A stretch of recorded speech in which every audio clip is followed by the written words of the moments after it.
Final Fantasy is one of my favorite game series of all time, and while there are a ton of great entries in the series, some really just stand out more than others.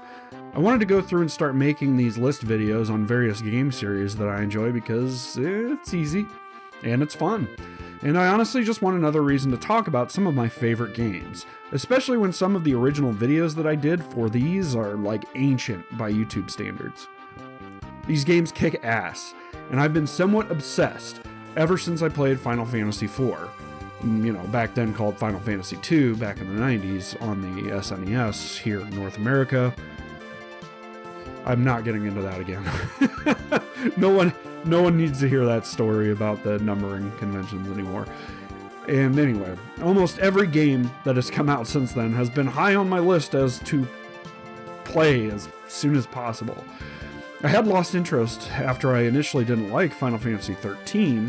I skipped by 14 and 15 until they had been out for a while, but I eventually came around on 13, and I really liked 15 once I finally played it. And well, you'll see how I feel about 14 if you don't already know. The Final Fantasy series has been consistently a good example of stories in video games over the years, and has influenced so many other games that followed it. And on top of that, the music has always been so freaking good. Like 50% of the reason I like Final Fantasy games is the music alone. Sometimes just listening to the soundtrack from one of the games is enough to pull me back in for another replay. So let's get to the top 5 Final Fantasy games as told by me. I remember first seeing a commercial for Final Fantasy VII at school. My memory could be completely screwing with me, but I seem to remember seeing the infamous commercial while we were watching Channel 1. Raise your hand if you remember that. There were oohs and ahs from some of the other students. I had already been a fan of the previous 2 Final Fantasy games, 2 and 3. If memory serves, I think I already knew about the naming situation because of an old issue of Nintendo Power where it explained Final Fantasy V was released in Japan, but not North America. Anyway, Final Fantasy VII was huge. It, along with the Mega Man series, got me to jump off of the Nintendo bandwagon in favor of Sony's PlayStation, and I wasn't disappointed. While I may hold some of the earlier games in higher regards now, the story and the cinematic cutscenes were mind-blowing at the time, and nothing that had come out before had even come close to how cool this game was.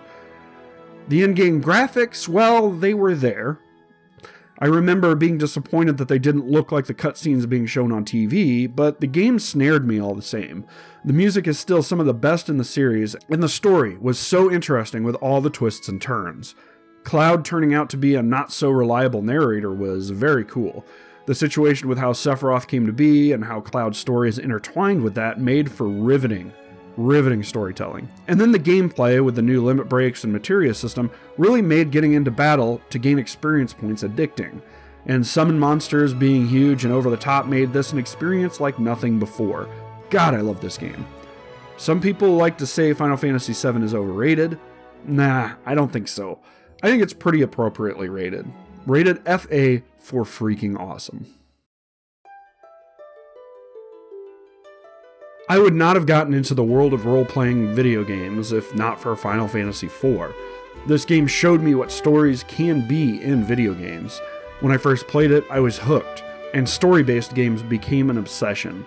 The romance between Cecil and Rosa, which, going back to today, seems a little shallow and silly, triggered something in me. I wanted more romance in video games. There were so many characters to meet, and so many different parts of the world to explore, and so many enemies to smash, that it was truly a new and unique experience for me. Final Fantasy IV was the first turn-based game I spent any length of time with, and because I played it as Final Fantasy II on the SNES, it was incredibly accessible for me. And I was already a fantasy mark, having developed a fandom for fantasy with the Zelda series, so getting to control a variety of fantasy-type characters and getting to gear them out with different types of weapons and armors was amazing. Going back to Final Fantasy IV today is cool because you have options.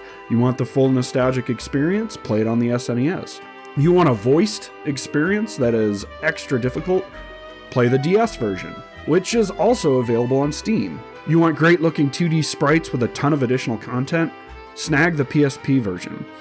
You want the newest version with some bangin' musical remasters? Get that Pixel Remaster.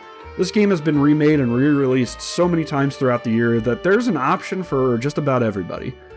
I still pick it up almost once a year in one of its various forms. As far as JRPGs go, it's not exceptionally long, and since I've played it a million times, it doesn't take that much time to get through. Meaning, it doesn't take that much time out of my busy adult schedule. I still love Final Fantasy IV, and I always think back on my time with that game very fondly. I remember being incredibly disappointed with Final Fantasy Tactics the first time I played it, because I couldn't walk around in a town or anything and all the action took place in battles. Then I kept playing it, and I just couldn't put it down. Everything about Final Fantasy Tactics is awesome. The graphics look amazing, the super detailed 2D sprites on the equally as detailed 3D world look great. The music is sweeping and symphonic and epic in a way that is rarely matched. This is one of the only full OSTs I purchased and owned for many years. The story is incredibly incoherent and hard to follow, but intriguing and exciting all the same. As a kid, I had no idea what was really going on. It took multiple playthroughs over the years to really understand it all. And the gameplay is incredibly addicting, with a super fun grid-based combat system with an amazing and iconic job class system that allows you to go in so many different viable directions with your team of characters. As long as you don't have a crappy job on the main character, Ramza, when you go into the castle to face Wygriff one-on-one. While you can definitely play this game on the PS1 or on the PS3 by downloading the PS1 version, I would actually recommend getting this game on Android or iOS. They use the PSP release War of the Lines as a base, and have some updated graphics and performance, and the game lends itself very well to the touch interface in my opinion. When I go back to play this one, I more often than not play it on my phone rather than on a TV. That being said, phone gaming isn't for everyone, and the older translation on the PS1 is still a great way to experience the game. The War of the Lines version can also be had on the PSP, and it includes animated cutscenes and extra combat jobs and characters to collect. Tactics is easily the best Final Fantasy game that doesn't have a number in the title. The team could have gotten away with making this a mainline entry if you ask me, but of course, at the time they were very focused on their 3D modeled characters and probably didn't want to market something so drastically different than the direction they were going. Final Fantasy Tactics even factors into the lore in later numbered games in the series, notably Final Fantasy XII. Hey, Square Enix, release this game on modern consoles, the Nintendo Switch, for crying out loud. One of the best games ever created, Final Fantasy VI is iconic, loved by many, and probably still the best traditional single-player mainline Final Fantasy game ever. That's obviously my opinion, but damn man, how can you not love this game if you're a fan of the series? It's a masterpiece. The story follows multiple characters through a bunch of melodramatic situations, and the characters really are the highlight here. They are all filled with personality and animated really well, despite maybe not being the most intricate looking on the system. The cutscenes are all done in a very cinematic way, with characters moving around the screen or facing the camera or reacting to what someone else had just said, instead of just sitting there, statically delivering lines like in so many other SNES RPGs. The music is amazing and has some of the best music in all of gaming. To this day, I stand by the fact that the end boss music, Dancing Mad, is the best boss music of all time. And of course, there are synthesized operatic voices throughout, and while silly now, was awesome at the time. The ability to pick and choose which characters you want to upgrade and grow makes combat and gameplay addicting, and gives you a ton of replay value. Want to play through with a completely different group of characters next time through? Awesome! Want to play through and teach every character every spell in the game? You can. Or you can limit what you learn through the Esper system and give yourself a greater challenge. I can go on and gush about this game all day long, so I'll let you check out my review on it that I released last year. It's more in-depth and still pretty relevant, I think. If you want to play a good version of Final Fantasy VI, the SNES version is more than capable of being a good time. The GBA version is good too, with added content but crappy music. And the recently released Pixel Remaster is definitely an easy way to go if you want to play on mobile or PC. The remastered music on the Pixel Remaster makes it worth checking out alone. I'm not going to give a lot of time on these, but I did want to go over a few of my other favorite Final Fantasy games that don't quite crack the top 5 before we move on to number 1. Final Fantasy XII is a great game in the series, and I love the combat system. It's a little divisive, but I always thought it was a good breath of fresh air from the normal turn-based stuff.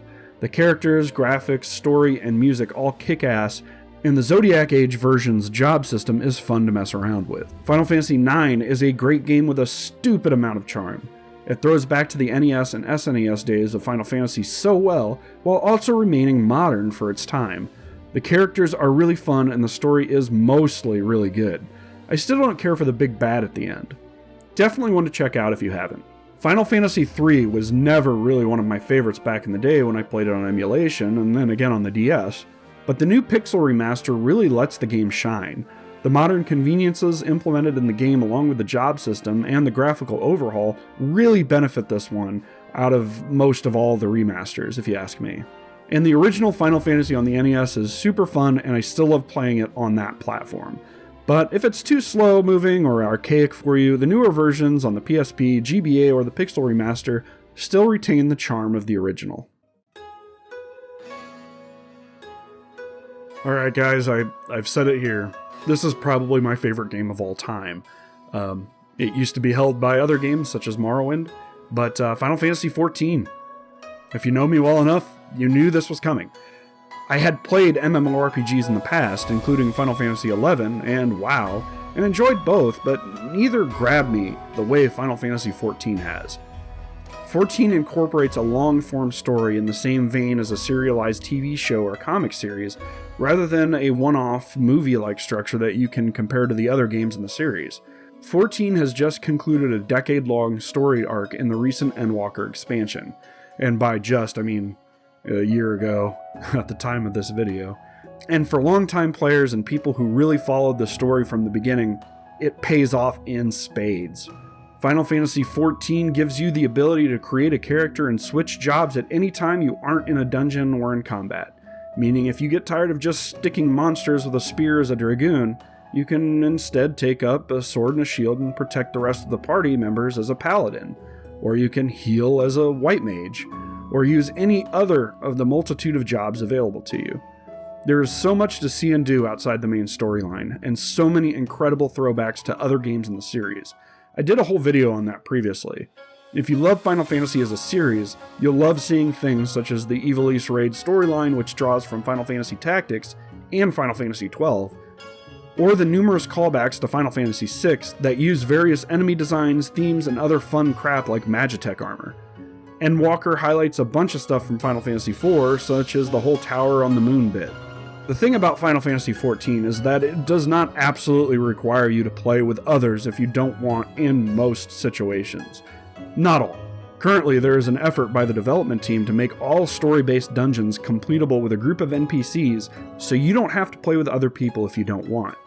But playing with others, randos or friends, can be super fun and rewarding as well. There's a ton of stuff to collect, and a lot of content that Square Enix is constantly producing and implementing into the game, which helps justify the monthly subscription cost. Every few months you'll get a couple of story quests, a new raid or 3, some new dungeon content, and a bunch of new crafting and gathering stuff so you can glam out your character to make them look how you want. I can go on and on about Final Fantasy XIV, and over the last few years it's easily become my favorite Final Fantasy game and favorite video game of all time. Definitely give it a shot on the free trial if you have a love for the series but are a little hesitant due to the multiplayer or subscription payment aspects of it. That's it for my top Final Fantasy games. What are your favorite games in the series? There are no wrong answers, and everyone has a different favorite. So let me know what you think. Thanks for watching. Later!